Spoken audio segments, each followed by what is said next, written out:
All right, Alico 3. Let's do a overnight notable sell video. There's a little bit of raw, and there's a bunch of slabs. So, of course, we know that the sports card market has been hot the past month and a half or so. A lot of classic baseball cards are hitting new highs, which I think is really cool. Some people may be upset that they didn't pick up certain cards at certain prices, but the market will do what it wants. So let's start off with these. Here's the raws. So this is a Barry score. There's some issue with it that caused me to list it as NM plus, which if you do grade cards would be in like the 7.5 range. Just so the buyer knows kind of what they're getting into. It's not a perfect card. It's not mint, but it's not terrible either. Barry score, love that one. This was a bigger sale in the store. A Momentum Brady in about 8, condition 8 range. It's got some chipping on the edge there, but this is a sweet Brady. I've already got one slabbed. I sent one to SGC and it got an SGC 9 back in the fall. To me, this is probably one of his better rookie cards. It's got a low print run.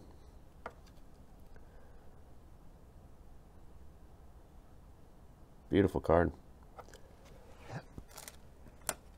This is actually one of my favorite baseball cards. Just the 1980 Topps design coupled with Henderson's crouch. Those yellow, the jersey and the helmet. I don't know. There's a lot that's right with this card. And this just looks, I actually have an SGC 9 of this thing tucked up in the SGC holder. It's awesome. So this is a raw one that I had listed at NM. So I'll kind of put that in the title. And sometimes I'll put a note in the description like card is in NM shape because of a back corner issue or something like that. MICEN means mint centered. And 5/1 is the date that the auction ended. So it took a little while for the buyer to pay for this one. But this is the baseball's best. I didn't send it in because it's got a small imperfection on the corner. I would still classify it as mint. It's not gem mint, so I think it'll probably get a 9. But I don't send every card in. Like I could have sent in that Henderson and tried to get a 7. But there's some stuff I just like to have circulating through the store, raw. Okay, this is kind of neat because this shows the new sticker that I got. Like I said in a previous video, you don't get bored with collecting, but you just come up with new random ideas. And this EC3, of course, stands for Alico 3. And the gold on the back means it was pack pulled. So I thought this card was neat. I didn't want to just put it in auction, so I just kind of listed it a little higher as a buy it now. And somebody hit the buy it now on it as a CBF item, which is an item. I get questions on this every time I do one of these videos. CBF is an item that's part of my personal collection, but the eye appeal is good. That's why I keep the card, and it's priced a little higher. So cards that I'll sell for a premium, but I don't mind keeping either. And then of course there's cards that I just won't sell. Okay, this one has a blue sticker. So blue sticker means I sent the card in myself raw. Gold stickers, I sent the card in raw and it was pack pulled. So that's the difference between the two stickers.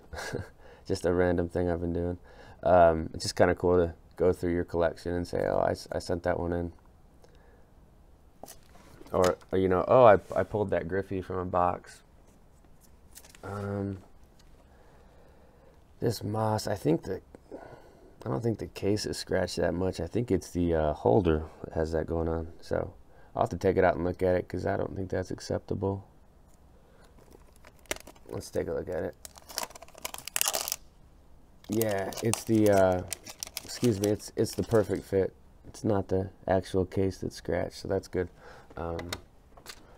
It is important to put your cards in sleeves once you get them back. It should be common sense, but This card's so filthy. 98 Showcase, row 1. Tougher pull too. I broke a box of this about a month ago, and I think I hit about 4 or 5 of these Grace cards, and the set's full of 200, so do the math on that. 1 in 2 cases for this Manning probably. And it is severely undervalued. Much like a lot of the 98 stuff, it's tough to pull. Here's a Clemens. This is neat. So of course this is one of the toughest baseball cards to get in a PSA 10. I think 10s are turned off on this. So if you can find a nice clean 9s that look like, you know, 10s for 30-40 bucks, I mean, you could, that's a great buy. There's a recent surge in the McGwire. You know, it follows suit with the trend of all the 80s stuff that's jumping up. So this McGwire is an 8, and you'll kind of see the price that it went for. But you know, it's a decent looking 8. It's not the best I've seen, but 8s shouldn't look like 10s, right? This is crazy, the amount that this one sold for. I've actually got a bunch of these factory sets. I'll have to sift through and try to find some more cards to send in, but this bow was part of my PC. I thought it was a nice 9. It's not perfect, but pretty clean copy for a 9. So somebody jumped up for that one. Saquon, this is the Elite Purple. I don't know. It's a neat card. I don't mind selling it though. It's got cool shine, so that's out of 99 there on the bottom there. This is kind of neat. Topps USA Lindor. I listed this as an XRC because there's different ways that you could classify as rookies. Of course, the 2011 Bowman Chrome has the Prospect Auto from Draft, and then 2015 has the RC logo because he actually played in the Major League. So this was a 2010 Topps USA card. This Dave Winfield, I sold it just because it was so off-centered, and I just got an SGC 8.5 in. I'm doing SGC for the vintage stuff now, but you know, it's still a nice card. I just don't need it. Harper too. This was just sitting in my PC box. It's got kind of a. I'll have to wipe this slab off, but it's an 8, the 18 under USA. Okay, this is an older PSA slab. This is the Griffey 1990 Bowman. These were $20, $25 for the longest time, and they've kind of doubled in price. So Bowman 1990. I've got a ton of sealed wax of this product. There's some great cards to hit aside from the Griffey. Frank Thomas, Larry Walker, Sosa. There's lots of possibilities with that one. This has been in my store forever. I think I tried to cross this over to an SGC 5.5 and kept it in the slab, and they said no. I don't typically like to cross over when they're still in the other company's slab. So, I mean, personally, I think it looks like a 5. I don't know. So it's in this holder. This holder is really ugly, to be honest with you. But if you ignore the holder, it's a beautiful Hank Aaron rookie. So 54 Topps Hank. This is the SP. There's also an SSP, which is horizontal of him in the dugout, but this is the SP pointing in an 8.